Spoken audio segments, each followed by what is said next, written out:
Arata a 5 sœurs qui sont tout simplement le genre de waifu d'anime pour lesquelles tu dépenserais toutes tes économies juste pour les voir dans un épisode à la plage. Des courbes parfaites, des yeux captivants, et ce mélange dangereux de mignon et de maudit. Et ce clown vit avec elle sans payer de loyer, se laissant aller en silence comme si c'était un travail. Puis un jour, son père lui révèle qu'elles ne sont pas de sa famille. Et en un souffle maudit, la vie d'Arata se transforme en ta fantaisie préférée de belle-sœur. Le genre exact que tu regardes quand le wifi est fort et que la morale est faible. L'histoire commence avec un Arata Shianji, un garçon de 16 ans. Il vit dans un très grand et magnifique manoir. Ce manoir a de nombreuses chambres et un grand jardin. À l'intérieur de cette maison, Arata vit avec sa famille. Il a 5 sœurs et un frère. Ils vivent tous ensemble dans cette grande maison. Leur famille est très riche. Ils ont beaucoup d'argent et de nombreux serviteurs. Ces serviteurs les aident à nettoyer la maison, à préparer à manger et à s'occuper de tout. Un jour, Arata est assis et parle avec son frère Shion. Ils ont une conversation privée. Arata demande à Shion comment il a eu une petite amie. Il veut savoir comment elle est tombée amoureuse et ce qu'il a fait. Shion donne une réponse simple. Il dit que c'est juste arrivé. Arata veut plus de détails, mais Shion n'en dit pas beaucoup. Il dit à Arata de ne pas trop s'inquiéter. Shion ajoute qu'Arata est le fils aîné de la famille, donc il peut avoir la fille qu'il veut. Mais Arata n'y croit pas. Il dit qu'il ne pense pas avoir de la chance avec les filles. Il se sent incertain et a des doutes. Soudain, 5 sœurs entrent dans la pièce. Elles s'appellent Sea, Minami, Bunri et Kotono.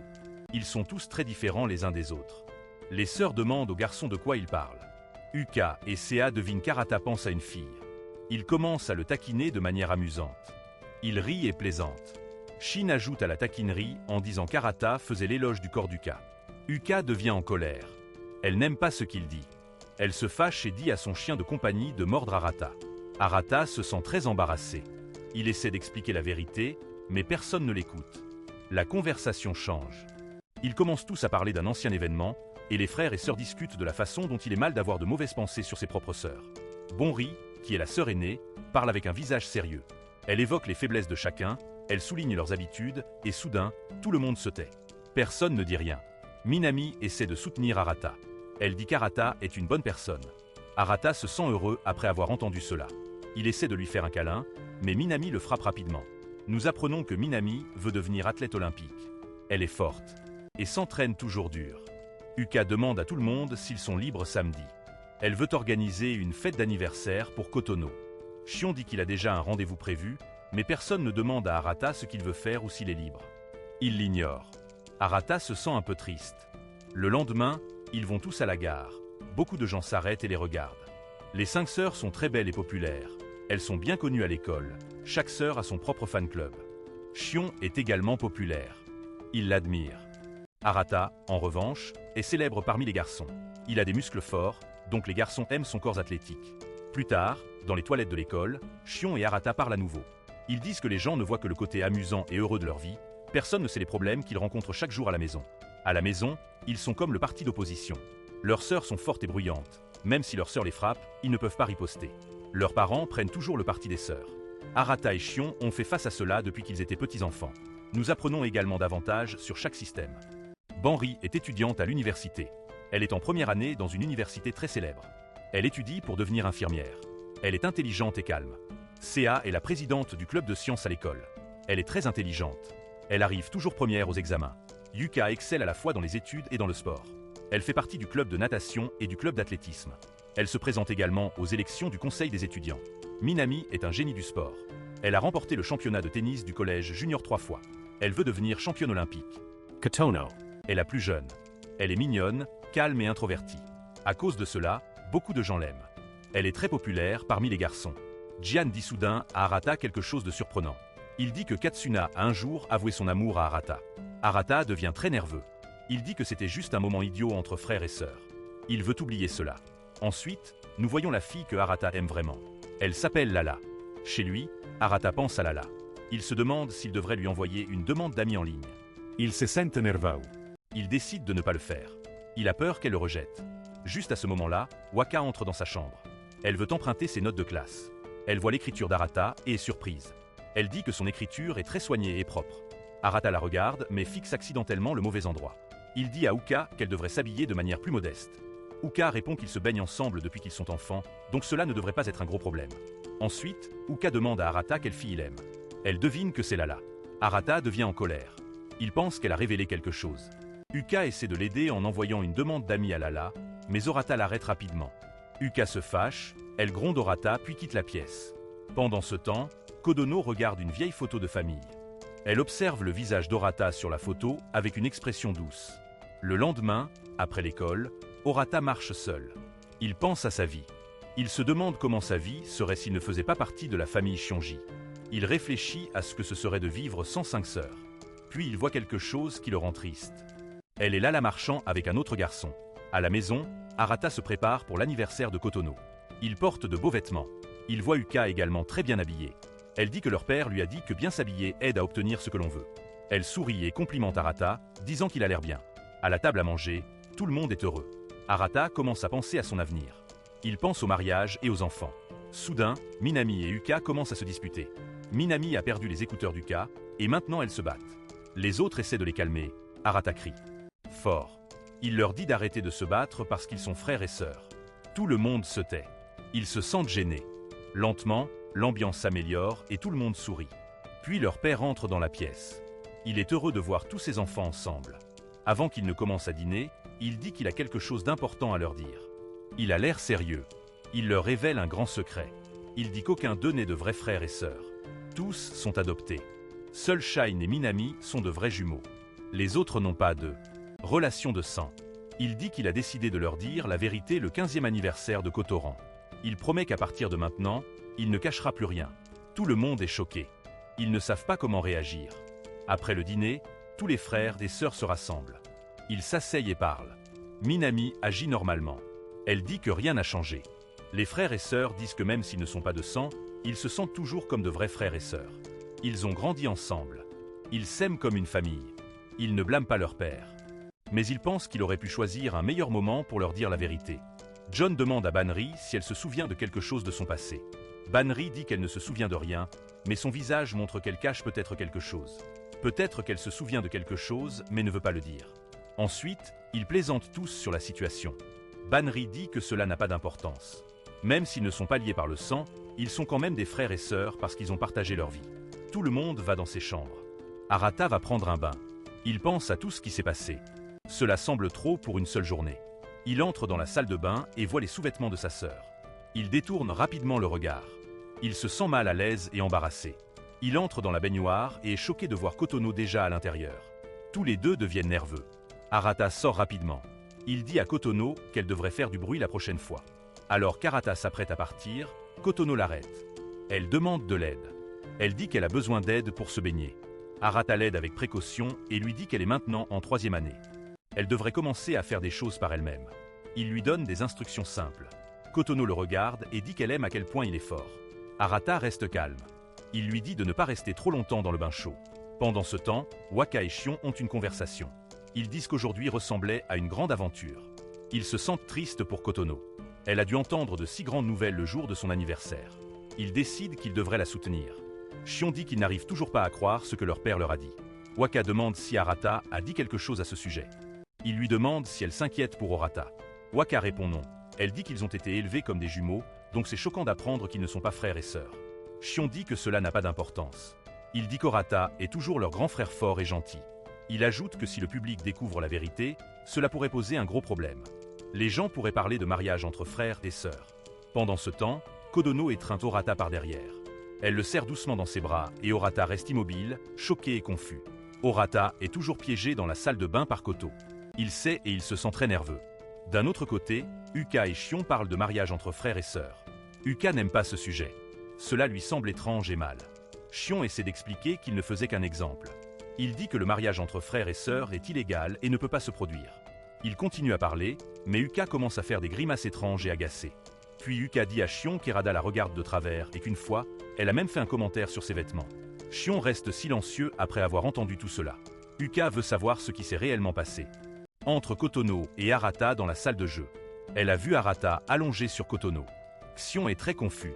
Il connaît la vérité mais ne peut rien dire car Arata lui a demandé de garder le secret. Xion sait qu'Arata n'a pas tort, mais Uka pense qu'Arata est une mauvaise personne.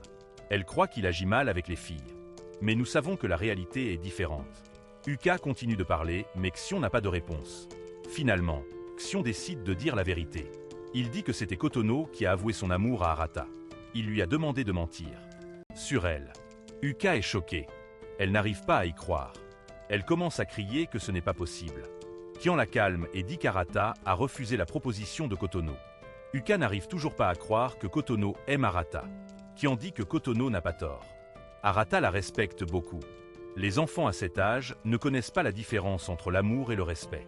Arata tient à Kotono, donc elle pense que c'est de l'amour. Uka dit que Xian ne devrait pas agir comme un adulte sage parce qu'il n'a qu'un an de plus. Puis nous revoyons Kodono. Elle avoue à nouveau son amour pour Arata. Arata refuse encore une fois. Il dit qu'il ne peut pas faire de telles choses avec elle.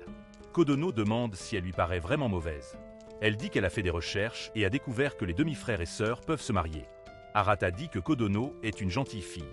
Il lui dit qu'il tient beaucoup à elle, mais qu'elle est encore très jeune. Il explique qu'elle confond l'affection avec l'amour. Il dit que même s'ils ne sont pas de vrais frères et sœurs, il est toujours son grand frère. Il se souciera toujours d'elle. Puis, Arata s'en va, et Kodono se sent très triste. Alors qu'Arata part, nous voyons le pied d'une fille en arrière-plan, puis nous voyons le père regardant la photo de sa femme. Il dit qu'il a tenu sa promesse. Banri apparaît, mais nous n'entendons pas leur conversation. Ensuite, Arata entre dans sa chambre. Sea l'attend déjà à l'intérieur. Sea change de sujet. Elle dit que sa chambre est la plus petite, mais qu'elle est la plus belle. Elle lui rappelle qu'il a obtenu cette chambre après avoir perdu un jeu contre Uka quand ils avaient 10 ans. Elle est ici. Soudain, Sea pousse Arata à terre et s'assoit sur lui. Arata est très confus. Sea dit de ne pas s'inquiéter, elle ne dira rien à personne. Elle commence à se coller à Arata. Arata se demande ce qui se passe. D'abord Kotono, maintenant Sea. Pourquoi tout le monde agit-il ainsi? Sia a dit alors qu'elle a vu Arata et Kotono dans la salle de bain. Elle voulait vérifier si Arata faisait quelque chose de mal avec Kotono. Arata est choquée. Il demande combien elle a vu. S. Sea dit qu'elle a tout entendu. Elle répète ce qu'Arata a dit dans la salle de bain. Arata comprend que Sea essaie seulement de protéger Kotono, mais il pense qu'elle aurait pu lui parler au lieu de faire cela. Sea dit que le mariage entre frères et sœurs est illégal dans leur pays. Cela pose de nombreux problèmes. Le plus grand problème est que s'ils ont un enfant, celui-ci peut être très faible. Elle dit que de nombreuses raisons rendent cela mauvais. Même si leur père a dit qu'ils ne sont pas de vrais frères et sœurs, Sea et les autres ont toujours peur. Ja a dit alors que s'ils ne sont pas des frères et sœurs, ils peuvent aussi être physiques. Arata est de nouveau choqué. Il dit qu'il ne veut rien faire de tel. Sea se sent heureuse qu'Arata soit toujours normale et attentionnée. Elle sourit et s'en va. Ensuite, Arata est montré assis seul dans sa chambre. Il continue à penser à tout. Depuis son enfance, il croyait qu'ils étaient tous frères et sœurs, mais maintenant il sait qu'ils ne le sont pas. Cela lui semble très étrange. Le lendemain matin, Arata est toujours perdu dans ses pensées. Il se prépare et part pour l'école. En chemin, il voit que Banri a habillé Kodano en infirmière. Merci. Elle a l'air très mignonne. Elle commence aussi à taquiner Arata. Arata devient en colère. Banri agit de manière émotive pour le faire taire. Ils ont tous des conversations amusantes. Finalement, Arata et Xion partent pour l'école et en chemin, ils parlent de toutes les choses qui se sont passées hier. Mais leurs sœurs agissent comme si de rien n'était. Tout le monde dans la maison a l'air heureux. Personne ne sait qu'ils ne sont pas de vrais frères et sœurs. Arata se demande ce qui se passera quand les gens découvriront la vérité. À l'école, on voit tout le monde faire son travail habituel. Renarata rentre chez lui, mais son esprit est encore préoccupé par cela. Sœur, surtout Sea. Soudain, Minami apparaît. Elle n'a pas d'entraînement aujourd'hui, c'est son jour de repos. Arata pense que Minami est toujours pleine d'énergie. Elle agit comme si rien ne s'était passé hier. Ils rentrent tous les deux chez eux ensemble. Arata fait des éloges à Minami. Elle lui dit de ne pas la complimenter car elle sait déjà qu'elle est bonne. Elle dit aussi qu'Arata est bon en sport. Puis, de nombreuses filles s'approchent d'eux. Ces filles sont des fans de Minami. Même des filles l'admirent. Arata pensait qu'elles étaient ses fans, mais elles étaient en fait les fans de Minami. Ils demandent des autographes puis s'en vont. Minami dit à Arata qu'elle a déjà pris une photo en vêtements de garçon. Après cela, de nombreuses filles sont devenues ses fans. Arata est choqué. Il commence à se sentir un peu triste. Puis il dit qu'ils devraient rentrer chez eux car ils n'ont rien d'autre à faire. Minami révèle alors qu'elle a échoué à un test. C'est pourquoi elle a eu des vacances pour réviser. Arata dit qu'une pause n'est pas faite pour se reposer. Elle devrait étudier pendant ce temps. Il dit que Minami est douée en sport mais faible en études. Arata commence à lui enseigner. D'abord, Minami dit qu'elle tout, mais quand Arata lui fait passer un test, elle ne peut rien répondre. Soudain, elle commence à chanter. Arata devient heureux en entendant sa chanson. Il pense que Minami est une personne heureuse et libre. Elle ne se stresse jamais. Ils profitent de leur temps et rentrent chez eux. Mais ensuite, Arata voit une fille qu'il aime. Elle est avec son petit ami. Arata se cache, mais Minami le remarque. Sur le chemin du retour, Arata dit à Minami d'étudier davantage. Minami répond en lui demandant s'il se souvient de ce qui s'est passé chez eux hier. Arata lui demande quelle est son opinion à ce sujet. Elle dit qu'elle veut. Elle veut en savoir plus sur ses vrais parents. Elle souhaite connaître l'identité de ses véritables frères et sœurs. Elle dit aussi qu'Arata n'est pas son vrai frère. Elle l'appelle maintenant Sanpé. Arata est choquée. Minami dit qu'elle sait qui est la fille qu'Arata aime. Même si cette fille a un petit ami, Arata ne devrait pas abandonner. Arata se demande comment elle le sait. Minami répond qu'Uka lui a dit. Arata se fâche contre Uka. Ensuite, il parle un peu plus. Chez elle, Minami offre un gâteau à Uka en guise d'excuse et lui rend aussi ses écouteurs perdus. Le lendemain matin, tout commence tranquillement dans la maison de la famille Shinji. Arata sort de sa chambre, prêt pour l'école. En traversant le couloir, il aperçoit soudainement Kotono. Elle le salue doucement mais n'attend pas de réponse. Sans dire quoi que ce soit d'autre, elle se retourne et s'éloigne. Arata reste immobile et se demande ce qui se passe. Depuis ce jour, Kotono a commencé à se comporter de manière très étrange. Son silence pèse lourd et Arata s'inquiète un peu pour elle. Juste à ce moment-là, Sea apparaît. Sa voix joyeuse surprend Arata. Il s'approche et l'appelle de manière ludique d'une façon mignonne. Cela rappelle à Arata quelque chose du passé. Il se souvient que Sea lui avait dit un jour qu'elle aimait quand il l'appelait d'un ton mignon. À l'époque, elle rougissait même quand il le faisait. Maintenant, elle fait la même chose à nouveau, ramenant ce souvenir dans son esprit. Sea le regarde avec inquiétude et lui demande s'il est inquiet pour Kodono. Arata essaie de cacher ses émotions et dit qu'il n'y a rien de mal. Il continue à parler, mais soudain Minami arrive. Elle s'approche directement d'Arata et commence à l'appeler Sanpé. Cela surprend beaucoup Sea. Elle se tient, silencieusement, observant l'interaction. Minami explique qu'Arata l'aide beaucoup, donc elle appelle Sanpé par respect. Seast reste silencieuse tout en s'éloignant lentement. Minami l'assoute. Arata les regarde toutes les deux partir et pense à quel point la journée est étrange. Sa matinée lui semble confuse, ainsi que pleine de choses inattendues. À l'école, Arata se dirige vers sa classe. En chemin, il voit Lala, et son visage devient rouge de timidité. Il peut tout faire, Uka vient vers lui. Elle lui dit qu'il devrait essayer de parler à Lala une fois. Arata hésite et dit que Lala a déjà un petit ami. Uka rit et dit qu'il se rejette lui-même avant même de lui parler. Avant qu'Uka puisse en dire plus, ses amis arrivent. Uka cesse de parler et s'éloigne avec elle. Arata reste là, pensant à combien Uka est très différente à l'école par rapport à la maison. À l'école, elle agit avec confiance et est populaire. Mais à la maison, elle se fâche souvent et crie beaucoup. Juste à ce moment-là, les amis d'Uka commencent. Ils parlent d'Arata. Ils disent qu'il est très beau et qu'Uka a de la chance d'avoir un frère aussi intelligent. Uka répond rapidement qu'Arata n'est pas aussi génial qu'il le pense. Elle se plaint qu'il ne sait même pas comment parler aux filles. Alors qu'elle parle mal de lui, elle commence soudainement à le louer aussi. Son visage devient rouge et elle se met à rougir sans même s'en rendre compte. Ses amis le remarquent et la taquinent. Ils lui demandent pourquoi elle rougit autant. Uka dit rapidement que c'est parce qu'il fait trop chaud, pas à cause d'autre chose. Elle s'en va en hâte. Plus tard, tous les frères et sœurs vont à un parc d'attractions. Parc. Tout le monde a l'air excité et heureux. Minami et Uka s'en vont jouer avec des ours en peluche. Banri les regarde et leur rappelle qu'elles sont là pour célébrer l'anniversaire de Kutano, mais les deux filles ne répondent pas. Elles continuent à s'amuser sans prêter attention. Banri abandonne et décide d'apporter de la nourriture. Elle prend Arata avec elle. Après un moment, elles reviennent avec des boissons et des collations, mais à leur grande surprise, personne n'est là pour les attendre. Banri s'énerve et dit qu'elle avait dit à tout le monde d'attendre, mais personne ne l'a écouté. Arata essaie d'appeler les autres. Le téléphone, mais personne ne répond. Banri hausse les épaules et dit qu'il devrait considérer cela comme un rendez-vous. Arata est choqué mais la suit. Il essaie de suggérer qu'ils mangent d'abord les collations. Ils finissent par terminer toute la nourriture, principalement mangée par Arata. Son ventre devient plein et il se sent lourd. Pendant qu'il mange, Banri parle beaucoup et commence à se rapprocher trop d'Arata. Il essaie de lui rappeler qu'il est son petit frère et qu'elle ne devrait pas se comporter ainsi. Son corps le touche légèrement et il commence à rougir.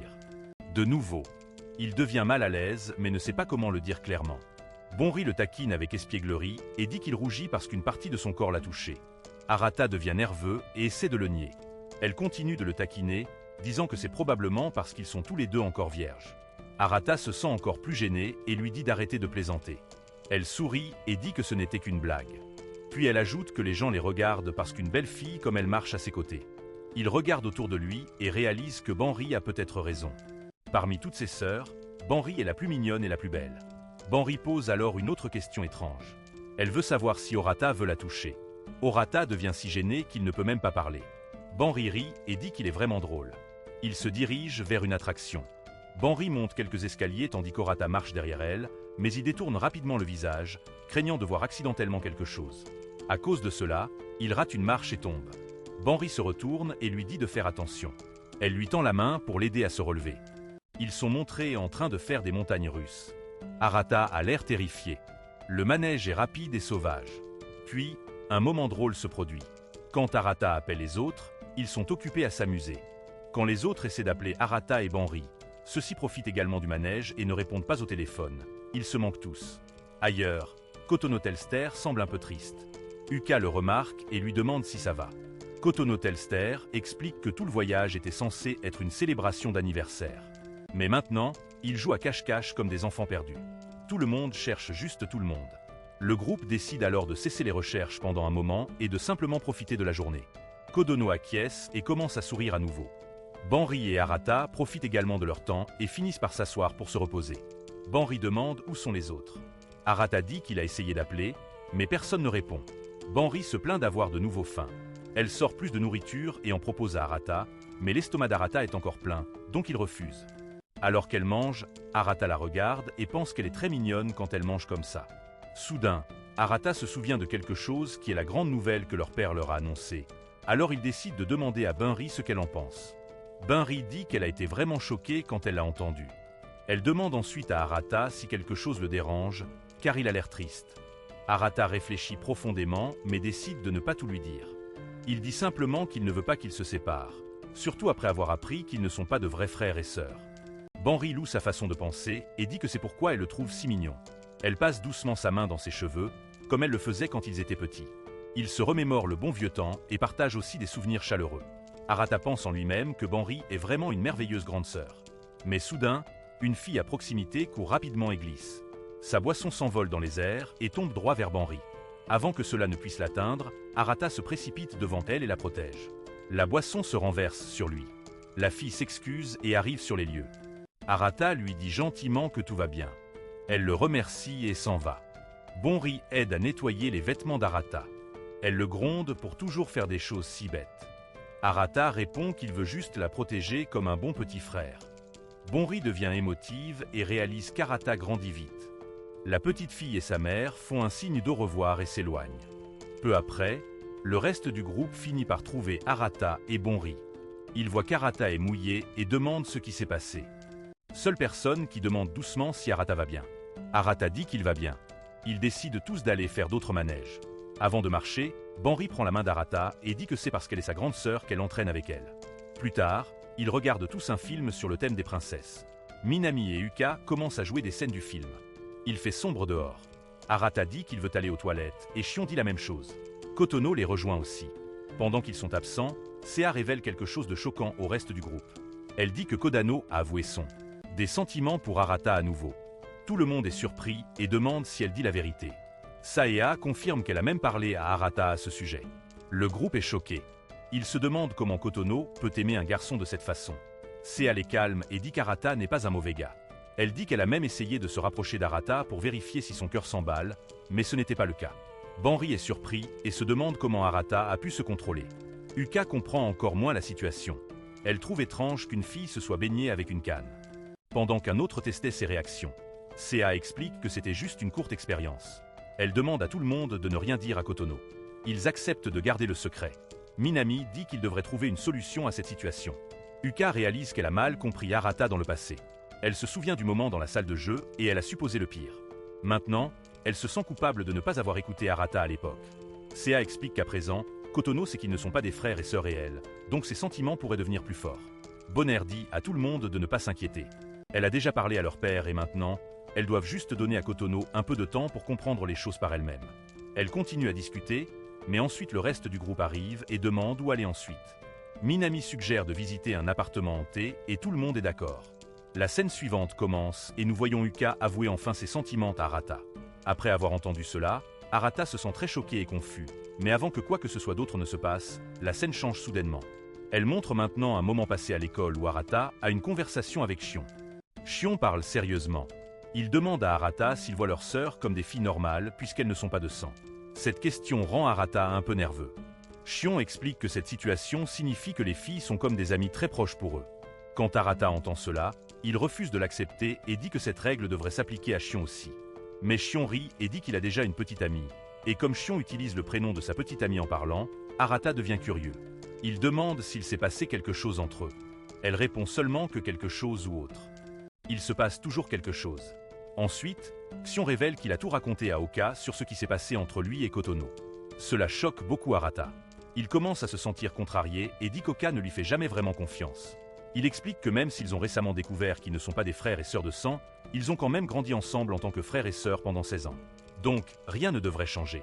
Xion est d'accord, mais prévient que si les gens à l'école découvrent tout, cela deviendra un grand désordre. Il est fortement d'accord et dit que personne ne devrait jamais découvrir cela. Xion sait déjà à quel point ce secret est dangereux. Puis la scène revient au temps présent. Uka termine sa confession et dit à Arata qu'elle voulait juste dire cela. Elle dit qu'elle est très heureuse d'avoir été sa sœur, puis elle ajoute qu'elle sait ce qui s'est passé entre Arata et Kodono parce que Xion lui a dit. Elle pense aussi qu'Arata a géré tout cela de manière très mature, car Kodono est encore jeune et innocent. De plus, ce n'est pas la faute de Kodono. Après cela, elle dit qu'elle a besoin d'aller aux toilettes et s'éloigne. Des Quaka part, Arata se sent confus. Il se demande ce Quaka vient de dire. Il se questionne sur le fait qu'elle se soucie vraiment de leur relation future. Il se souvient des mots de Xion et devient frustré. De nombreuses pensées étranges traversent son esprit. Pendant ce temps, Waka s'éloigne et n'arrive pas à croire qu'elle a vraiment dit tout ça à Arata. Elle est choquée par ses propres actions. Le lendemain commence. C'est tôt le matin, Arata fait son entraînement habituel. Soudain, Minami arrive. Arata est surpris de la voir, mais il est aussi excité à l'idée de s'entraîner avec elle. Ce qui le choque encore plus, c'est que Minami, d'habitude, elle se réveille très tard. Alors pourquoi est-elle venue si tôt aujourd'hui? Minami dit simplement que son sommeil s'est interrompu naturellement, mais Arata sent que quelque chose ne va pas. Ensuite, nous apprenons qu'Arata s'entraîne depuis son enfance, mais au début, ce n'était pas facile. Son père le forçait à s'entraîner très dur. Cette période était très difficile, et Arata n'aimait pas ça. Maintenant, il respecte la façon dont Minami s'entraîne. Il dit même que sa méthode est l'une des meilleures. Minami se sent surprise et heureuse après avoir entendu cela, puis nous voyons un flashback de la nuit précédente. Naomi lui avait demandé. Sœur où Uka et Arata étaient mais personne ne le savait, alors elle sortit pour chercher. En regardant autour d'elle, elle vit Uka avouer son amour à Arata. Elle fut choquée et ne les dérangea pas. De retour au présent, Minami se sent très confuse. Elle veut demander à Arata ce qu'elle a vu, mais elle n'est pas sûre. Peut-être a-t-elle mal compris, mais la curiosité la ronge. Puis Arata lui demande tranquillement si elle ne fait pas d'exercice aujourd'hui. Minami se sent mal à l'aise et commence rapidement à soulever des haltères même dans la mauvaise posture. Elle rassemble son courage et finit par demander. Si quelque chose s'est passé entre lui et Uka, Arata ne comprend pas ce qu'elle veut dire, alors Minami dit de ne pas s'en faire et lui dit de ne pas s'inquiéter. Maintenant, Arata devient curieux. Il veut savoir ce que Minami voulait dire, mais Minami lui dit d'arrêter de trop réfléchir et dit qu'elle fera de l'exercice plus tard dans la soirée.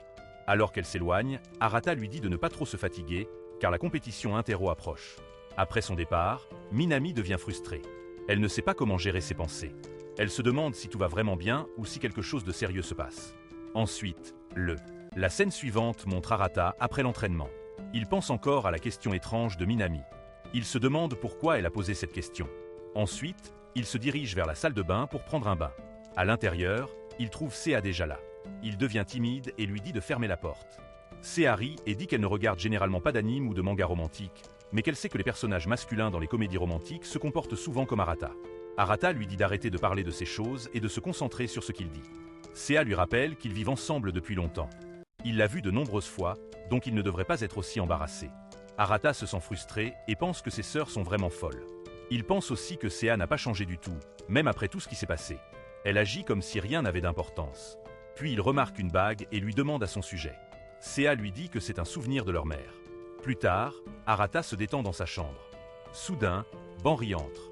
Elle dit qu'elle n'est pas entrée dans la chambre de son petit frère depuis presque 2 ans. Elle fait un compliment à Arata, disant que sa chambre est très propre. Arata se demande pourquoi elle est entrée dans sa chambre. Banri commence alors à lire sur l'ordinateur portable d'Arata. Elle trouve un message à propos d'une petite amie mignonne et jolie. Arata devient embarrassée et reprend l'ordinateur portable. Il lui demande comment elle a pu le lire sans connaître le mot de passe. Elle répond qu'elle a simplement vu une notification. Arata rougit beaucoup. Ensuite, Banri révèle les véritables raisons de sa visite. Elle invite Arata à sortir avec elle. La scène change pour un magasin de téléphone mobile. Arata souhaite un nouveau téléphone depuis longtemps mais n'a pas eu l'occasion. Près de lui, le rendant à nouveau timide. Puis elle plaisante en disant qu'après le dîner, il devrait rester dans un hôtel, ce qui rend Arata très mal à l'aise. Il a l'impression que Banri se comporte toujours de manière étrange. Dans le magasin, Banri lui suggère 2 téléphones. Sans trop réfléchir, Arata en choisit un. Banri dit qu'il devrait prendre son temps. Les garçons de son âge se soucient généralement du design et de la couleur. Mais Arata dit que l'apparence ne compte pas pour lui. Banri explique que choisir un smartphone, c'est comme choisir un amoureux. Beaucoup de choses comptent et aucun couple au monde ne peut les éviter. Des arguments, mais ils résolvent toujours les choses. Puis une vendeuse arrive et dit que si le couple prend le plan mensuel, ils auront une réduction. Banri devient enthousiaste et accepte, mais Arata refuse et dit non. Après le shopping, ils vont se promener. Arata se demande pourquoi cette fille le taquine toujours. Ils s'arrêtent pour prendre une glace et se remémorent leur enfance. Une fois, Minami a mangé la part de glace de Kotono, et Kotono n'a dit à personne. Mais Yuka s'est fâché et s'est disputé avec Minami. En voyant la bagarre, Kotono a eu si peur qu'elle a frappé. Dans une armoire. Depuis lors, ils l'ont appelée la fée du placard. En parlant de ce souvenir, Arata se souvient que Banri a peur des fantômes. Quand il mentionne les fantômes, Banri commence à trembler de peur.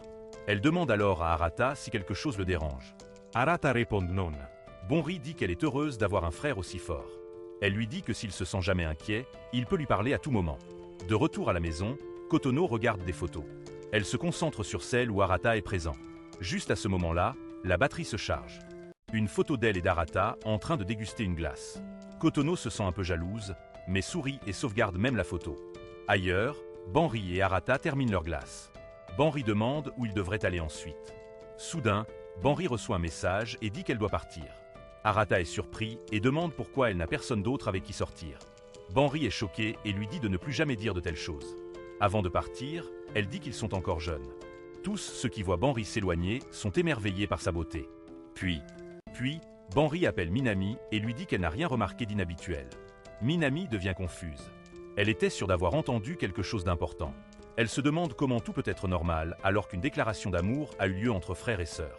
Minami écrit alors un message à Banri en disant qu'elle a peut-être mal entendu et que rien ne s'est vraiment passé entre Arata et Yuka. Mais par erreur, elle envoie le message au groupe de discussion de leurs sœurs. Elle le supprime rapidement et espère que personne ne l'a vu. À ce moment-là, Yuka entre dans la salle de bain et dit à Minami de se dépêcher. En voyant Yuka, Minami devient très nerveuse. Heureusement, il semble qu'Uka n'ait pas lu le message. Mais Kotono l'a vu et elle est très choquée. La scène suivante commence pendant le dîner. Arata remarque que sa sœur Seiya ne mange pas et semble plongée dans ses pensées. Après le dîner, elle continue à paraître perdue dans ses réflexions. Inquiet, Arata s'approche d'elle et lui dit que si elle a des problèmes, elle peut lui en parler. Après tout, il est son frère. Il se sent un peu mal à l'aise en disant cela, mais il sourit et répond. Il semble qu'il commence à se laisser aller. Seiya propose alors de jouer à un jeu. Arata est perplexe et se demande pourquoi elle veut jouer à ce jeu en particulier. Il suppose qu'elle a peut-être acheté en ligne et qu'elle ne sait maintenant pas quoi en faire. Seiya explique que la dernière fois qu'elle était dans sa chambre, elle s'est sentie très excitée. Elle veut clarifier ses sentiments car ses examens universitaires approchent et elle ne veut pas de distraction. Arata est choquée et demande comment elle peut dire de telles choses. Seiya continue en disant que si ses sentiments dépassent une relation fraternelle, cela pourrait devenir problématique. Par conséquent, elle pense qu'il vaut mieux centilitre. Pour clarifier les choses maintenant, Arata commence à se demander si Seiya l'aime plus que comme un frère. Avant qu'il puisse traiter cela, Seiya commence le jeu. Arata proteste, disant qu'il n'a jamais accepté de jouer, mais Seiya lui rappelle comment il l'a aidé pendant les examens finaux. À contre-cœur, Arata accepte de jouer. Au fur et à mesure que le jeu progresse, Seiya se rapproche d'Arata. Il commente qu'elle s'approche trop, mais elle répond qu'elle suit simplement les règles. Le jeu atteint un point où Arata n'est pas sûr de ce qu'il doit faire ensuite. Les amener à se toucher pendant le jeu, mais Arata se sent mal à l'aise avec cela. Seiya bloque toutes ses échappatoires, le laissant coincé. Il a l'impression de n'avoir d'autre choix que de la toucher, ce qui le pousse à déclarer qu'il abandonne. Cependant, Seiya insiste sur le fait que l'abandon n'est pas bon pour lui. Maintenant, c'est le tour d'Arata. Il doit placer son pied sous celui de Seiya, ce qui le rend très mal à l'aise. Alors qu'il la touche, Seiya commence à parler de la façon dont le vrai bonheur ne vient pas seulement de la victoire, mais aussi de l'amour et de la paix. Elle aborde ensuite la dopamine qui est libérée pendant. La rencontre amoureuse évolue vers des sujets tels que les corps humains, les relations physiques et le mariage. Elle conclut en disant que la confiance est essentielle pour maintenir toutes ces émotions connectées, même si la science ne peut pas l'expliquer complètement. Seiya se demande si la confiance se développe après avoir passé 50 ans avec quelqu'un ou à partir d'un seul moment partagé. Elle se demande si cette personne pourrait être un frère cadet. Arata est choquée et pense qu'elle pourrait être folle ou très sérieuse. La situation devient écrasante pour lui. Soudain, Seiya tombe sur lui, disant qu'elle est très embauche. Arata se plaint qu'elle aurait pu tomber sur le côté, mais Seiya répond qu'elle était trop épuisée. Seiya dit alors que sa vérification est terminée, même si Arata n'était pas très coopératif. Elle conclut qu'elle réfléchissait trop à quelque chose qu'Arata avait mentionné plus tôt. Avant de partir, elle le remercie. Après son départ, Arata pense en lui-même que Seiya se moque toujours de lui. Il se demande qui joue à un jeu comme Twisté pour vérifier ses sentiments. Frustré, il commence à crier. À ce moment-là, Uka entre et demande pourquoi il crie. Il mentionne avoir entendu des choses. La voix se fait entendre plus tôt et s'enquiert de leur conversation. Arata insiste sur le fait que rien ne s'est passé. Oko suggère alors qu'ils s'amusent et ils décident de jouer à un jeu. Oko mentionne qu'elle a pratiqué pendant 30 heures chaque semaine. Arata se souvient que, depuis son enfance, chaque fois qu'il battait Oka au jeu, elle essayait de le piéger dans des impasses. Il se rappelle aussi qu'elle disait des choses qui semblent maintenant préoccupantes. Il réalise qu'il pourrait être le seul dans la maison à s'inquiéter encore des paroles de leur père. En jouant au jeu, Uka le bête 5 fois. Elle taquine Arata, qui remarque qu'elle semble vraiment heureuse. Il se demande si jouer à des jeux est vraiment si agréable. Pendant le jeu, Uka s'approche très près d'Arata, et il le remarque. Il reconnaît également que ses compétences se sont considérablement améliorées, ce qui pousse Arata à devenir sérieux et à battre Uka 2 fois de suite. Uka devient en colère et le piège à nouveau dans une impasse. Elle lui dit que s'il admet sa défaite, elle le laissera partir. Arata accepte et dit qu'il abandonne. Tout au long de cela, Arata pense à la proximité qu'ils ont. Soudain, il attrape Uka et la maintient au sol. Il réalise rapidement ce qu'il a fait et craint qu'Uka ne se venge. Cependant, Uka commente qu'il semble avoir grandi. Arata est confus quant à la raison de cette remarque. Uka quitte ensuite la pièce, une fois dehors, elle rougit et dit « Qui devient un grand frère à un moment aussi ridicule ?» De son côté, Arata se demande pourquoi il a dit et fait ces choses. Frustré, il commence à crier et quitte la pièce. En sortant, on découvre que Kotano se cachait dans un placard, en train de rougir. La scène se déplace vers le lendemain à l'école, où tous les frères et sœurs passent une journée normale. Cette nuit-là, Arata rencontre son père, qui lui offre un cadeau et lui demande s'il aime quelqu'un. Arata est choqué par la question. La scène coupe ensuite aux 5 sœurs qui regardent un drame où une déclaration d'amour se produit dans la nature. Barry trouve cela beau, mais Uka pense que c'est bon marché et ennuyeux. Elle décrit sa déclaration idéale. Un homme séduisant, bien éduqué et avec un bon revenu, déclarant son amour dans un restaurant sur le toit avec une vue nocturne. Seiya partage son type, quelqu'un avec des objectifs, une feuille de route à suivre. Laissez-les et un plan familial. Elle ne demande pas l'avis de Kodono parce qu'elle est encore jeune. Elle continue à discuter des confessions et de l'amour, riant et plaisantant. Minami dit que la méthode et le lieu d'une confession n'ont pas d'importance. Ce qui compte, c'est qui fait la confession. Toutes les sœurs sont d'accord avec elle. Alors qu'elle s'apprête à se coucher, Kodono les arrête et annonce qu'elle aime Arata. Les sœurs sont choquées. Elles disent qu'elles savaient déjà qu'elle l'aimait, mais Kodono précise qu'elle ne l'aime pas seulement. Elle veut l'épouser. Elle ajoute que, comme ils ne sont pas de vrais frères et sœurs, elle les considère comme ses rivaux en amour. Elle était la plus heureuse lorsqu'elle a découvert qu'ils n'étaient pas de sang. La scène se déplace vers Arata, qui demande à son père pourquoi il veut connaître ses sentiments. Son père explique qu'en tant que fils aîné de la famille Shinji, il est naturel d'avoir de telles discussions. Il ajoute que peu importe la force d'un homme, il finira par aimer une fille. Arata demande pourquoi il a épousé leur mère. Son père répond en plaisantant que c'était à cause de son apparence, mais révèle ensuite qu'elle était forte mais aussi femme mentale, comme la lumière du soleil, qui convenait à quelqu'un de faible comme lui.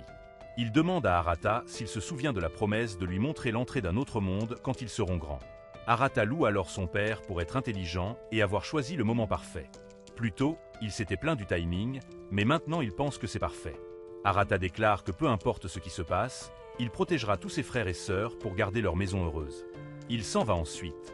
Son père regarde la photo de sa femme et dit que son jugement n'était pas erroné. Soudain, la scène change pour devenir mystérieuse, où une lettre est lue. Une jeune fille est vue en train de visiter une tombe. La lettre s'adresse aux frères et sœurs en espérant qu'ils vont bien. La servante de la fille la complimente sur ses nouveaux vêtements, disant qu'elle est jolie. C'est de nouveau cette période de l'année pour les visites de tombes. La lettre mentionne que se souvenir de toutes ces choses la rend heureuse, car elle peut pleurer. À ce moment-là, le père de la fille, qui n'est autre qu'Arata, arrive. Fait intéressant, ses cheveux ont blanchi. La lettre se termine en disant que leurs sourires sont des trésors et se termine par « Je vous aime tous, de votre frère, sœur ». Le lendemain matin, Arata sort faire un jogging. Il a l'air sérieux et très concentré. En même temps, Shaya essaie d'étudier, mais son esprit est constamment distrait. Elle ne peut pas se concentrer correctement sur ses livres. Dans un autre endroit, Minami se sent également confuse. Elle se souvient des mots que Kotono a dit auparavant et ses pensées restent dans sa tête. À cause de cela, elle ne peut pas bien se concentrer non plus. Pour clarifier son esprit, Minami décide de sortir et de s'entraîner. En marchant, elle voit soudainement Arata. Cette rencontre la surprend, elle se sent mal à l'aise et nerveuse. Elle essaie de lui parler, mais a du mal. Après un court moment, elle trouve une excuse rapide et essaie de partir. Mais Arata comprend que quelque chose ne va pas. Il lui dit doucement qu'elle ne devrait pas faire d'excuses et lui rappelle le championnat national à venir. Il lui dit que si quelque chose la dérange, cela pourrait affecter sa performance.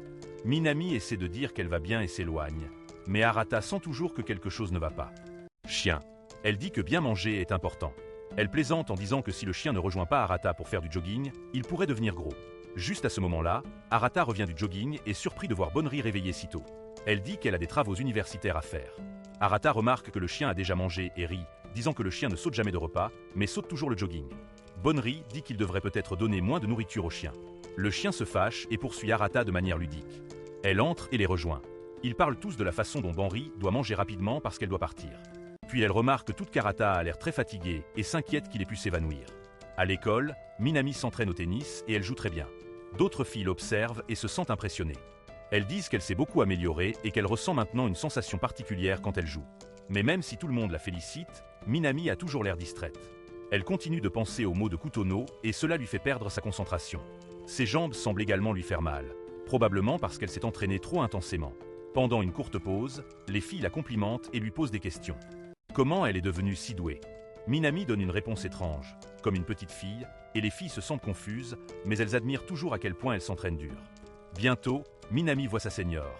Maintenant, elle la défie pour un match et dit que la perdante doit acheter des jus. Comme d'habitude, maintenant perd le match. Elle est frustrée parce qu'elle perd toujours et doit encore acheter des jus. Maintenant, elle dit à Minami qu'après le championnat, elle va obtenir son diplôme, donc il n'y aura plus de paris sur les jus. Elle dit qu'elle veut que Minami réussisse et plaisante à ce sujet. Minami devrait lui donner des billets gratuits quand elle deviendra championne. Il se souvient comment elle pensait autrefois que Minami serait fière et impolie, mais elle a ensuite réalisé que Minami est en réalité très travailleuse, ce qui les fait rire tous les deux. Maintenant, elle dit aussi que, pour la première fois, elle a l'impression que leur équipe peut vraiment gagner le championnat. Elle dit que les années précédentes n'étaient pas si bonnes. Chaque élève de lycée rêve de gagner le championnat national. Minami est surprise de voir à quel point Nao semble excitée. Elle commence à taquiner Nao et dit qu'elle agit comme une jeune fille. Nao se sent agacée et elle jouer un autre match. Plus tard, Minami entend d'autres filles parler. Elles disent qu'elle n'a pas encore reçu de lettre de recommandation pour l'université. Après le championnat, elle quittera le club parce que ses parents veulent qu'elle trouve un emploi. Cela fait comprendre à Minami les mots de maintenant. Elle se souvient de la façon dont Maintenant l'a toujours soutenue. Elle se rappelle aussi la première fois qu'elles se sont rencontrées, quand elle a gagné contre Maintenant lors d'un match. Minami pense à tous les bons moments qu'elle a partagés avec Maintenant. Elle décide de ne montrer aucune faiblesse. Elle veut gagner la médaille d'or pour Maintenant. De retour chez elle, lorsque la servante cherche Arata, en même temps, Minami continue de s'entraîner, même si sa jambe lui fait encore mal. Arata entre dans la salle de sport, il est très silencieux, ce qui rend Minami nerveuse. Il lui demande des nouvelles du championnat national. Lorsque Minami dit qu'il approche, Arata lui annonce qu'il sera son entraîneur. Minami est surprise et dit qu'elle a déjà des coachs dans son centre d'entraînement. Arata pointe sa jambe et dit qu'elle est clairement blessée. Minami se tait, elle essaie de cacher sa douleur. Mais Arata dit que la servante l'a vue en train de se bander la jambe. Il lui dit qu'elle agit de manière étrange. Minami sait que sa blessure n'est pas la seule raison de son comportement étrange. Elle se souvient comment Kutono a avoué ses sentiments devant tout le monde et comment elle a quitté la pièce soudainement.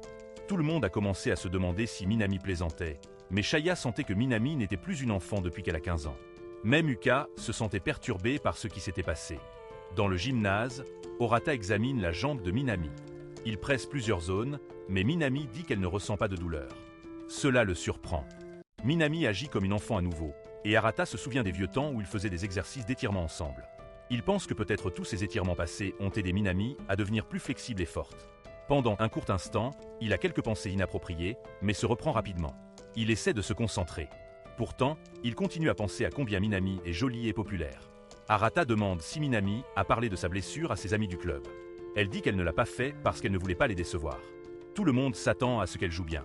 Arata avertit que si elle ignore la blessure, cela pourrait s'aggraver. Minami dit que chaque personne a des valeurs différentes.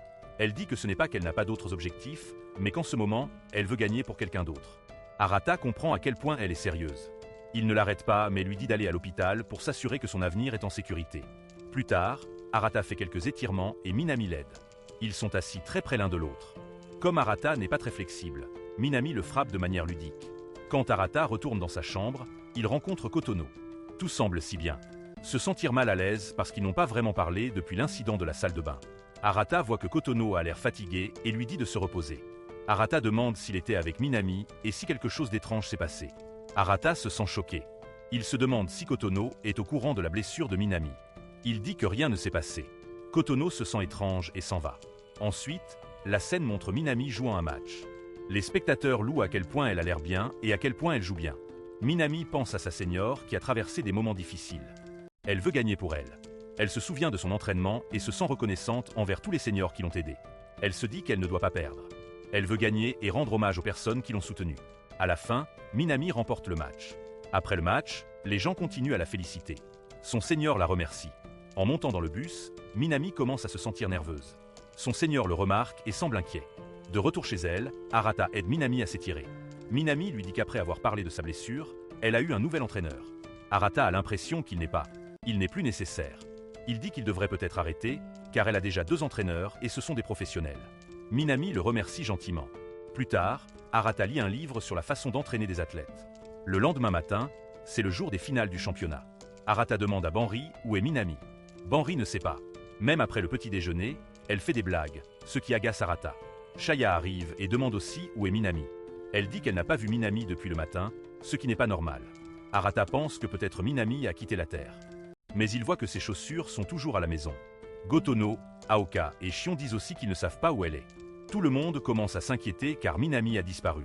Tous les frères et sœurs sont très inquiets pour Minami. Elle est portée disparue et personne ne sait où elle est. Aujourd'hui est un jour très important car elle a un match de championnat. Tout le monde pense à elle et se demande pourquoi elle n'est pas encore là. Juste à ce moment-là, quelque chose de surprenant se produit.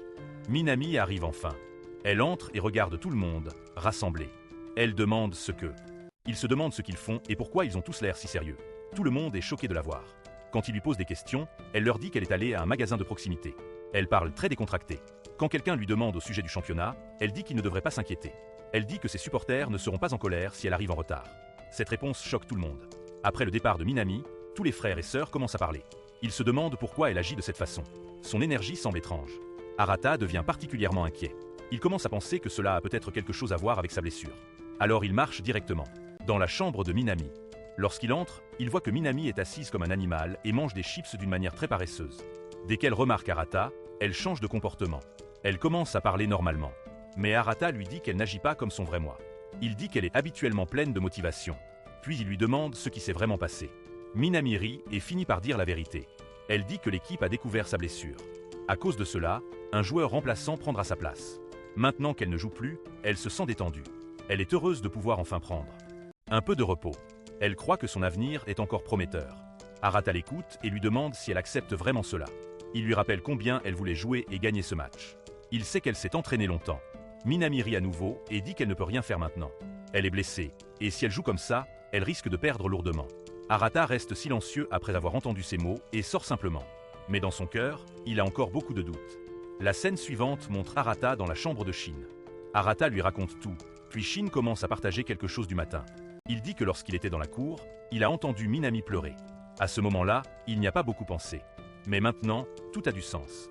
Minami a été retiré de la liste des joueurs et cela l'a profondément blessé. Arata est encore plus choquée après avoir entendu cela. Shion explique que Minami fait semblant d'aller bien. Elle agit de manière joyeuse pour que personne ne s'inquiète. Mais la vérité, c'est qu'elle se sent très triste à l'intérieur. Puis la scène change à nouveau. On voit Minami seule dans sa chambre. Elle pleure silencieusement. Soudain, Arata entre. Minami est surprise et choquée. Elle ne s'attendait pas à le voir là.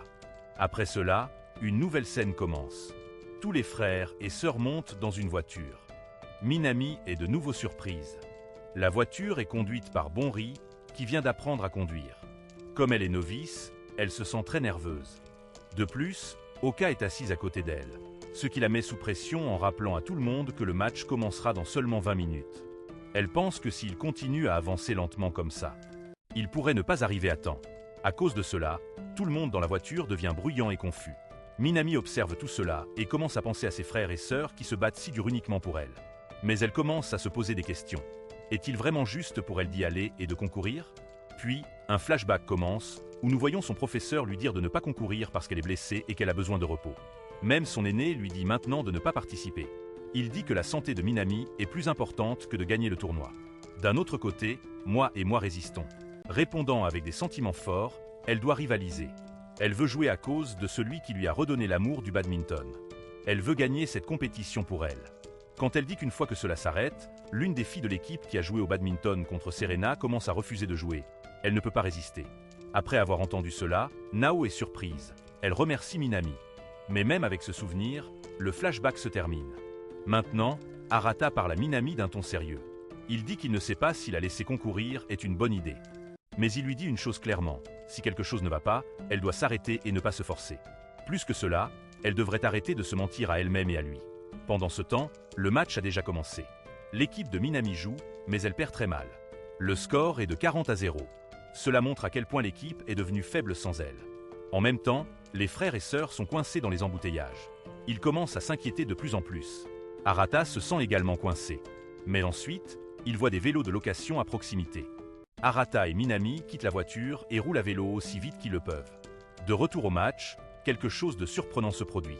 L'équipe de Minami perd le Soul Tournament, mais soudain, elle gagne le Dare Tournament. Cela donne à l'équipe un petit coup de pouce d'espoir. Sur le vélo, Arata est fatigué mais continue d'avancer. Minami lui demande pourquoi il travaille si dur pour elle. Arata veut répondre, mais il est trop fatigué pour parler. Dans son cœur, il veut dire que c'est parce qu'elle est sa sœur. Il se souvient de quelque chose de la 5e année. C'était la fête des mères. L'enseignant a demandé à tout le monde d'écrire quelques mots sur leur mère. La plupart des élèves ont écrit des messages gentils, mais Yuka a commencé à pleurer. Elle ne pouvait rien écrire. Minami, en revanche, a écrit qu'elle n'a pas de mère, mais qu'elle a des frères et sœurs. Ils sont très proches d'elle, et c'est suffisant. Arata réalise que c'est la première fois qu'il pense vraiment en profondeur à ce souvenir. Ensuite, un court flashback se rejoue. Il montre un moment où Minami s'est blessée. Elle saignait. Même à ce moment-là, elle a souri et a dit à Arata de ne pas s'inquiéter. Arata se souvient que moi et moi gardons toujours le sourire, peu importe la difficulté. La situation est... Il pense que c'est une habitude folle, mais aussi incroyable. Il la voit s'entraîner tous les jours, elle travaille très dur. Elle est plus positive que quiconque qu'il connaît. À cause de cela, Arata la respecte profondément. Il lui demande de promettre une chose, il lui dit d'être prudente. Minami hoche la tête et acquiesce. De retour au stade, l'équipe remporte un autre set, elle devient alors heureuse et confiante. Juste à ce moment-là, quelque chose de grand se produit. Minami entre dans le stade, tout le monde est choqué. Minami s'avance et essaie de demander quelque chose, Avant qu'elle ne dise quoi que ce soit, Arata tombe à genoux. Il supplie Minami de la laisser jouer. Il dit que cette compétition est très importante pour elle et son avenir. Minami demande également à jouer. Maintenant qu'elle voit leur détermination, elle décide de parler à l'entraîneur. Même si Nao a été la première à empêcher Minami de jouer, elle prend maintenant la parole en sa faveur. Le premier match de Minami est sur le point de commencer. Elle se sent très nerveuse et soudain, la scène change. Le match n'est pas montré en entier. L'écran passe à la soirée. Minami se tient devant tout le monde. Sa tête est légèrement baissée alors qu'elle s'excuse auprès de tous ses coéquipiers et des personnes autour d'elle. Elle dit qu'elle n'a pas pu gagner le match. Elle s'excuse de ne pas avoir apporté la victoire à l'équipe. Elle croit que peut-être, s'ils avaient suivi la composition originale, ils auraient pu gagner. En entendant cela, tout le monde autour d'elle devient silencieux. Ils ne savent pas comment réagir. Mais juste après, quelque chose d'inattendu se produit. Les gens commencent à remercier Minami. Un par un, ils expriment leur gratitude. Ils lui disent qu'ils ont réussi à arriver jusqu'ici uniquement grâce à elle. Minami écoute ces mots attentivement. Lentement, des larmes commencent à couler de ses yeux. Elle ne peut pas retenir ses émotions. De l'autre côté, ses frères et sœurs sont montrés. Ils savent tous que Minami était censée rentrer chez elle maintenant, mais ils s'inquiètent. Ils pensent peut-être qu'elle est déjà partie avec son groupe scolaire. Pendant ce temps, Arata est montré. Il part à la recherche de Minami. Enfin, il la trouve assise tranquillement dans un parc. Arata la voit. Elle devient surprise. Son visage semble très calme, mais il manque quelque chose. Ses yeux ont l'air fatigués. Mais dès que Minami remarque Arata, elle fait rapidement semblant d'agir normalement. Elle commence à s'excuser auprès d'Arata, disant que lui et les autres ont beaucoup travaillé pour elle, mais qu'elle a quand même perdu le match. Elle a l'impression d'avoir déçu tout le monde. Elle trouve étrange que même après avoir perdu, les membres de l'équipe la remercient, mais cela aurait semblé plus normal s'ils étaient en colère contre elle. Pourtant, malgré tout, elle veut leur dire merci. Elle se lève et dit qu'ils devraient rentrer chez eux maintenant. Elle commence à marcher, prête à partir, mais soudain Arata s'approche d'elle et la serre fort dans ses bras. Minami est choquée. Elle ne s'y attendait pas. Elle reste figée un instant. Arata parle doucement. Il lui rappelle quelque chose qu'il avait dit auparavant. Il lui avait dit de ne pas mentir. Il lui avait dit que si elle était triste, alors elle devait pleurer. Elle ne devrait pas cacher ses émotions. En entendant cela, Minami devient silencieuse. Puis elle commence à poser des questions. Sa voix semble confuse et désespérée. Elle veut savoir ce qu'elle doit faire maintenant. Elle se demande si devenir la numéro 1 du tennis mondial ferait que tout le monde lui pardonnerait. Elle dit aussi que peut-être elle devrait emmener tout le monde dans un jet privé pour leur montrer un match. Elle veut faire quelque chose de grand pour compenser la perte. Elle ne sait pas ce qui fera vraiment pardonner aux gens. Elle se demande pourquoi elle est si faible. Elle explique qu'elle a pratiqué comme une folle pendant de nombreux jours. Pourtant, elle n'a pas pu gagner. Le lendemain commence avec Minami assise seule. Elle pense silencieusement à Orata, se remémorant comment. Il lui vient à l'esprit et elle se sent chaude et heureuse. Son visage devient lentement rouge alors qu'elle pense de plus en plus à lui. Elle commence à sourire sans même s'en rendre compte. Pendant ce temps, Uka est toujours en colère. Bien que plusieurs jours se soient écoulés depuis le match de tennis, elle ne peut pas s'empêcher d'y penser. Elle parle aux autres du résultat en disant que la balle a touché la ligne et que Minami aurait dû gagner. Elle croit que les organisateurs du tournoi ont fait une erreur et que le match était injuste. Uka continue de louer la performance de Minami et dit aux autres qu'elle a vraiment bien joué, surtout depuis que elle a été blessée. Elle évoque le match encore et encore, essayant de convaincre Arata que le score était faux. Arata écoute, mais reste calme. Il n'est ni d'accord ni en désaccord. Au lieu de cela, il se concentre sur le fait que Minami a joué de tout son cœur et n'a aucun regret. Cela frustre Uka, qui veut que tout le monde admette que Minami aurait dû gagner. Lorsque Minami entre dans la pièce, Oka lui demande rapidement ce qu'elle pense du match. Minami explique calmement qu'elle est satisfaite de sa performance. Même si elle a perdu, elle est fière d'avoir donné le meilleur d'elle-même. Elle sourit doucement et remercie. À la fois Arata et Oka la soutiennent. Elle dit qu'elle veut s'améliorer davantage à l'avenir. Oka devient de plus en plus frustrée. Elle a l'impression d'être la seule à se soucier encore du match. Elle pense que tout le monde est passé à autre chose sauf elle. Pour prouver son point, elle essaie de montrer comment la balle atterrit sur la ligne. Elle met en place une petite démonstration avec une balle de tennis. Elle devient bruyante et dramatique, attirant l'attention des autres à proximité. Elle veut recréer le moment où la balle aurait supposément touché la ligne. Pendant sa démonstration, Oka perd le contrôle de la balle. Elle glisse de sa main et vole vers la tête de Minami.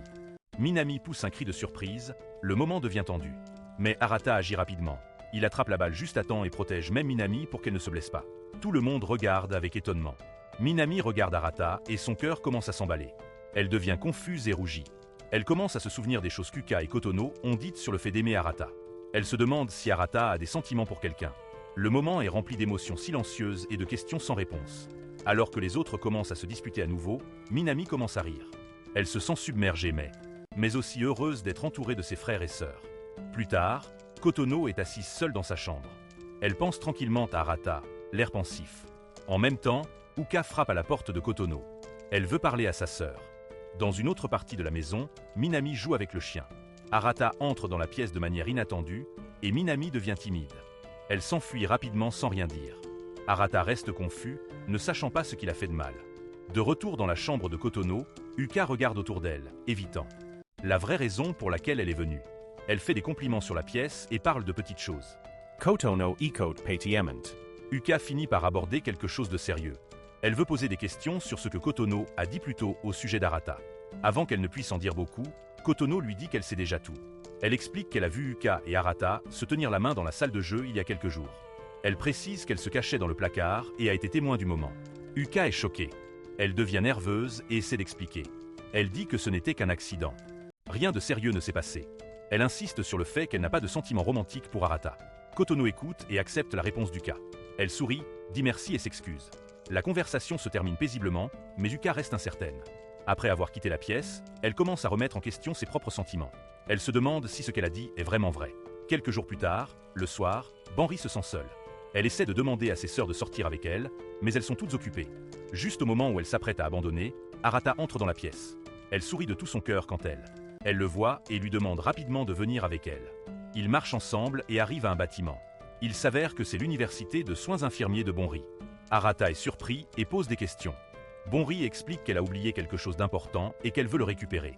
Comme les visiteurs extérieurs ne sont pas autorisés et que ses camarades de classe ne sont pas disponibles, elle amène Arata avec elle. Elle admet aussi qu'elle a peur parce qu'il y a des rumeurs de fantômes dans le bâtiment. Alors qu'il marche dans les couloirs sombres de l'université, Banri devient effrayé. Elle se rapproche d'Arata et même. Il prend sa main. Arata devient nerveux, mais il ne lâche pas. Il lui dit de ne pas s'inquiéter. Soudain, Arata entend des pas. Il tire rapidement Banri derrière un mur et lui couvre la bouche. Un agent de sécurité passe, vérifiant la zone.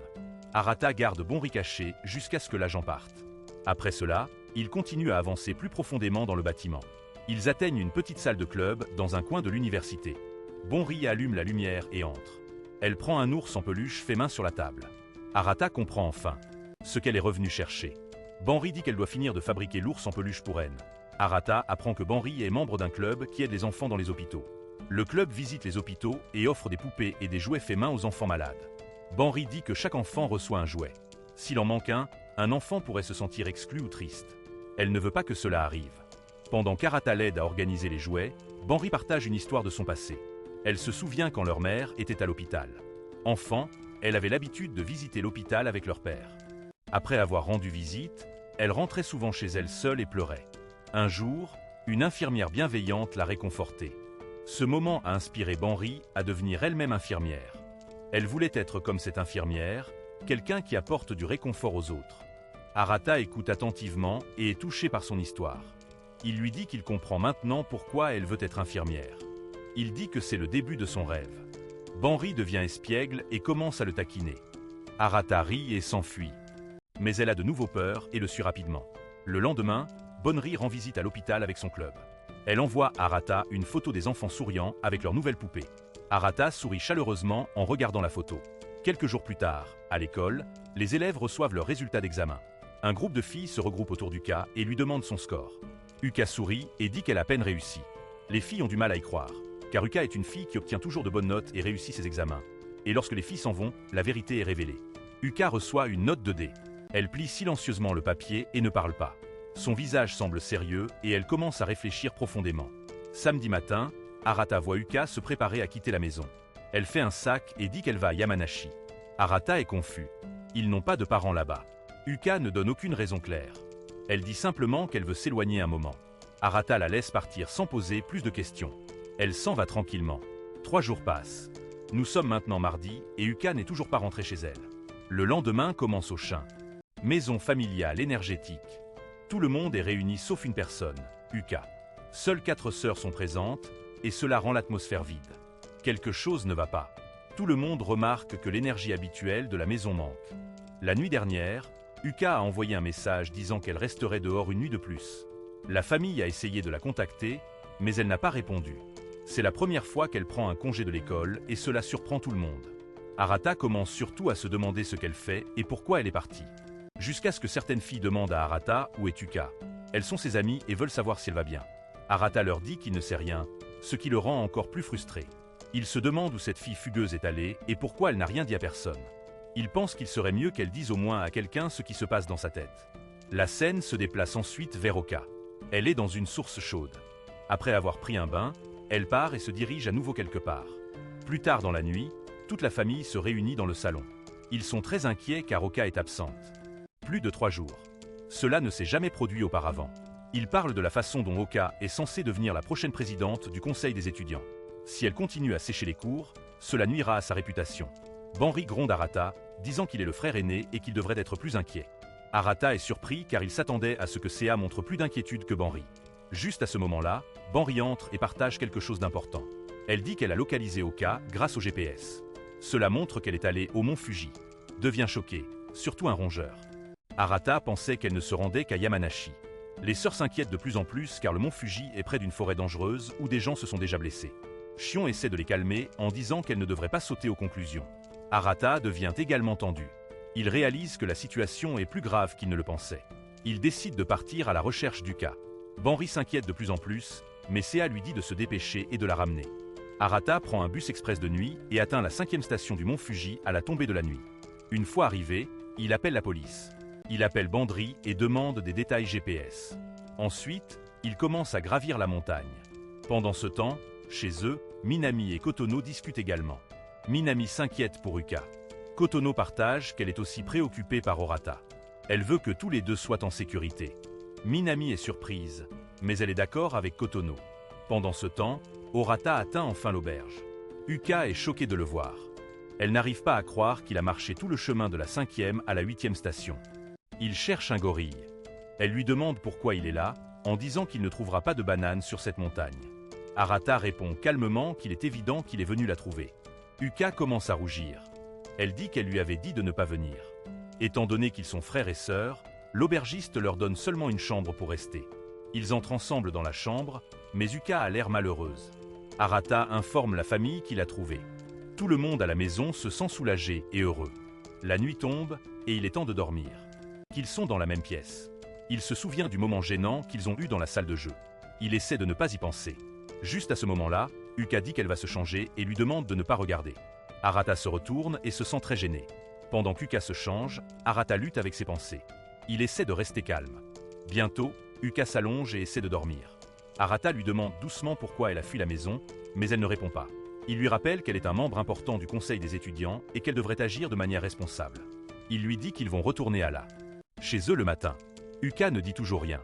Au lieu de cela, elle demande si tout le monde s'inquiétait vraiment pour elle. Arata dit que oui. Ensuite, Yuka commence à parler de leurs parents. Elle rappelle à Arata que leur mère et leur père se sont rencontrés au mont Fuji. Leur mère s'est très fatiguée en grimpant, alors leur père l'a portée en bas.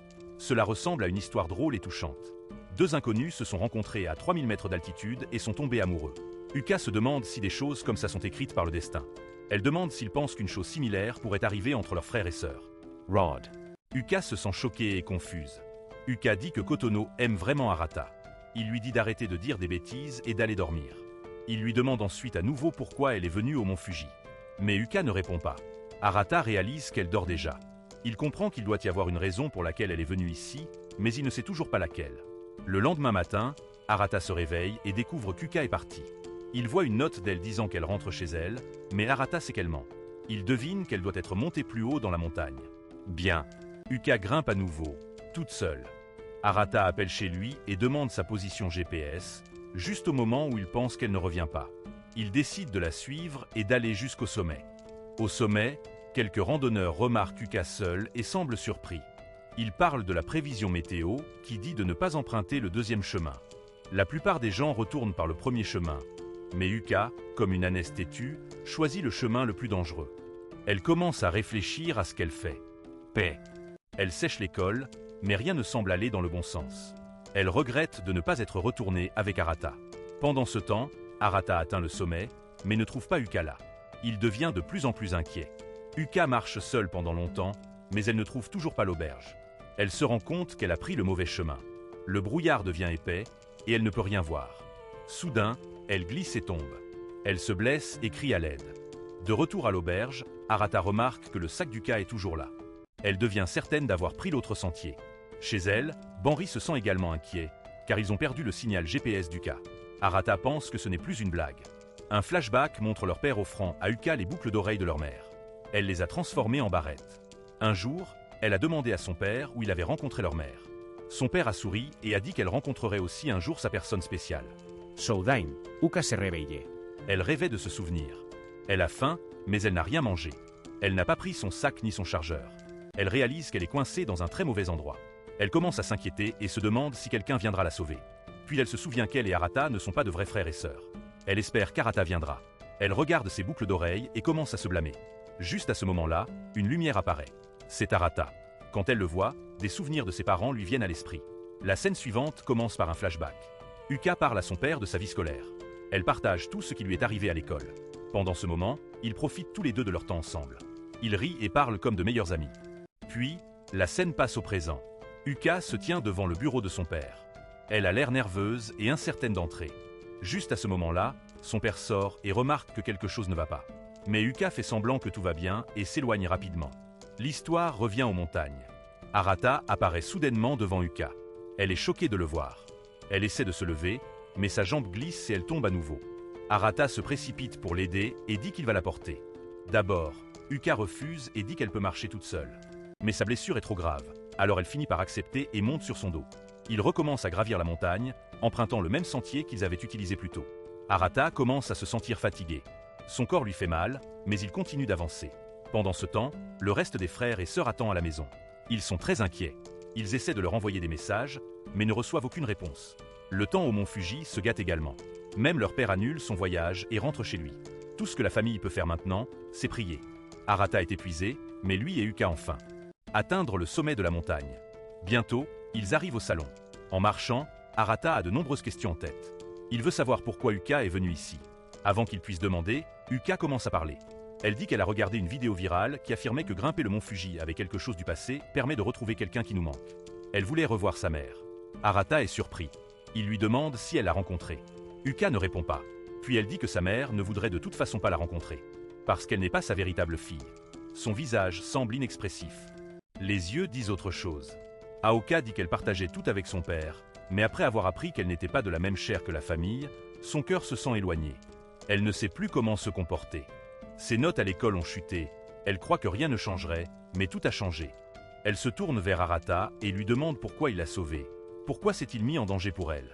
Arata répond par une réponse simple, parce qu'ils sont frères et sœurs, même s'ils ne sont pas de vrais frères et sœurs, ils ont grandi comme frères et sœurs. Ce lien est ce qui compte le plus. La plupart. En entendant cela, Uka commence à pleurer. Ses émotions débordent enfin. Plus tard, nous voyons qu'elle a la blessure bandée. Il quitte le salon et marche vers le pied de la montagne. Arata propose de la porter à nouveau, mais cette fois, Uka refuse poliment. En marchant, il rencontre le reste des frères et sœurs. Tout le monde est venu les ramener. Banri a l'air particulièrement inquiet. Elle examine de près Arata et Uka. Il parle du fait que c'était l'idée de Minami de venir les chercher. Minami se sent timide lorsque tout le monde la loue. Taquinerie et rire, toute la famille commence enfin son voyage de retour à la maison. Banri conduit nerveusement. Sea demande à Uka pourquoi elle est allée au mont Fuji. Uka répond que c'est parce que c'est là que leurs parents se sont rencontrés pour la première fois. Les autres trouvent que c'est une réponse juste, donc personne n'insiste. Ils décident que la prochaine fois, ils iront tous ensemble en famille. Uka reste assise en silence et se souvient de toutes les choses qu'elle a dites à Arata. Elle réalise qu'elle ne lui a pas tout dit. Elle cache encore ses véritables sentiments.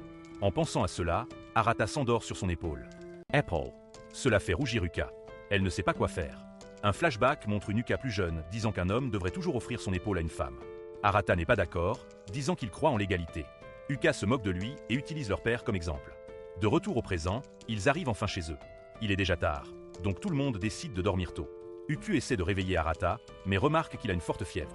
Shin le porte jusqu'à sa chambre. Soudain, leur père entre. Il a l'air très heureux de voir Uka en sécurité. Lorsqu'il apprend qu'Arata l'a aidé, il le remercie et dit à tout le monde de se reposer. Plus tard, leur père s'assoit seul dans son bureau, regardant de vieilles photos. Uka entre. Elle lui dit ce qu'elle ressent. Elle dit qu'il est sa personne préférée. Mais depuis qu'elle a appris la vérité sur le fait de ne pas être de son sang, elle se sent comme une étrangère. Elle lui manque de parler librement. Puis elle réalise qu'il doit être celui qui souffre le plus, car il a dû garder ce secret si longtemps. Uka s'excuse et le serre dans ses bras, en pleurant. Son père sourit doucement. Il se sent heureux et réconforté. Le lendemain à l'école. À l'école, les amis d'Uka demandent comment elle s'est blessée. Elle ment et dit qu'elle a simplement glissé. Ils demandent aussi des nouvelles d'Arata. Uka leur dit qu'il a attrapé un rhume, quelque chose qu'elle n'aurait jamais imaginé. Le soir, Arata se repose dans sa chambre. Banri prépare de la bouillie pour lui. Elle demande qui va lui apporter. Kotono et Minami se portent toutes les deux volontaires avec enthousiasme. Mais Banri choisit Minami, disant qu'elles ne peuvent pas laisser Kotono seule avec Arata. Juste à ce moment-là, Sea entre. Elle vérifie Arata et dit qu'il va mieux, il pourrait même retourner à l'école le lendemain. Tout le monde rit et parle de la façon dont Uka lui a donné le froid. Puisqu'il est tombé malade en la sauvant, c'est maintenant son devoir de s'occuper de lui. Uka va prendre un bain. Même pendant le bain, elle pense à Arata. Quand elle a fini, elle se dirige directement vers sa chambre. Elle dit que c'est de sa faute s'il est malade. Elle avoue que lorsqu'il est venu la sauver, elle s'est sentie très heureuse. Elle s'est sentie encore plus heureuse quand il lui a parlé avec gentillesse. Elle s'excuse de lui avoir menti encore et encore. Puis elle révèle la véritable raison pour laquelle elle voulait rencontrer leur mère. Elle voulait parler de ses sentiments. Elle ne sait pas si les autres accepteront la vérité, mais Arata lui dit toujours la vérité. Elle dit « Nous avons été élevés comme des frères et sœurs, mais c'est lui qu'elle aime. » Puis elle embrasse Arata. C'est une surprise. Avant de partir, elle s'excuse, disant qu'elle a agi trop vite. Après son départ, nous voyons qu'Arata est en réalité éveillé. Il ne comprend pas ce qui vient de se passer. Il reste allongé en silence, confus et pensif. La scène se déplace vers Uka, qui s'éloigne tranquillement. Le lendemain commence avec les frères et sœurs arrivant dans une villa privée. C'est un moment spécial. Acheté il y a longtemps par leur père et il est destiné juste pour eux. Alors qu'Arata regarde autour de lui, il se souvient que cela fait 3 ans depuis leur dernière visite. Quand ils étaient à l'école primaire, ils venaient souvent ici avec leur père et s'amusaient beaucoup, mais c'est la première fois que les frères et sœurs viennent ici sans leur papa. En regardant la villa, les souvenirs commencent à revenir. Tout est exactement comme ils l'ont laissé. Ils rient de la façon dont leur père aimait le golf et a probablement acheté la villa juste pour ça. Puis Arata se souvient de quelque chose. Tout comme lors d'un voyage scolaire, ils doivent tous dormir ensemble. Au moment où il a dit. Dans ce moment, Banri devient trop excité et s'accroche à Arata, ce qui l'agace. Soudain, Arata voit Waka et se fige. Des souvenirs de leur baiser lui reviennent en mémoire. Il est encore plus confus lorsqu'il se rappelle sa déclaration d'amour. Sa tête tourne. Il n'arrive tout simplement pas à comprendre comment gérer cela. Après tout, ils sont censés être des frères et sœurs. Uka remarque qu'Arata a l'air troublé et lui demande si quelque chose ne va pas. Il le nie, mais Uka insiste sur le fait qu'elle peut dire qu'ils sont frères et sœurs après tout. Arata ne sait pas quoi dire, alors il ment et dit qu'il se sent mal des transports, quelque chose qu'il n'avait jamais ressenti auparavant. Il s'éloigne rapidement, mais Yuka sait qu'il cache quelque chose. Pendant ce temps, Shion s'éloigne et trouve un endroit étrange qui est à vendre. De retour à la villa, les autres frères et sœurs sont occupés avec leurs activités. Arata est assis dans le bain, mais son esprit est fixé sur Yuka. Il ne comprend pas pourquoi elle est toujours si calme, alors que son esprit est plein de chaos. Soudain, Shion entre dans la salle de bain et rappelle à Arata qu'il a oublié de fermer la porte à clé. Cela surprend Arata. Il n'oublie généralement jamais de petites choses comme ça. Puis Arata a demandé à Shion pourquoi il s'était séparé du groupe à la station. Shion explique qu'il voulait rencontrer ses vrais parents.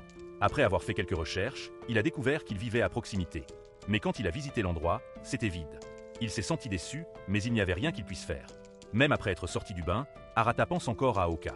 Il se sent mal à l'aise, et Minami ainsi que Kotono remarquent son comportement étrange. Plus tard, tous les frères et sœurs profitent d'un barbecue à l'extérieur. Pendant ce temps, Minami déballait silencieusement ses vêtements, les regardant avec un air sérieux. Merci. Tout est dans son esprit. Le lendemain matin, tout le monde dort encore.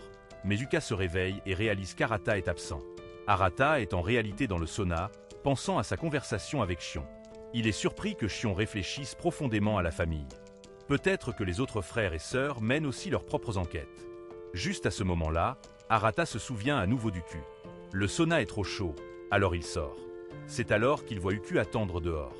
Il se moque de lui, disant qu'il n'a tenu que 5 minutes.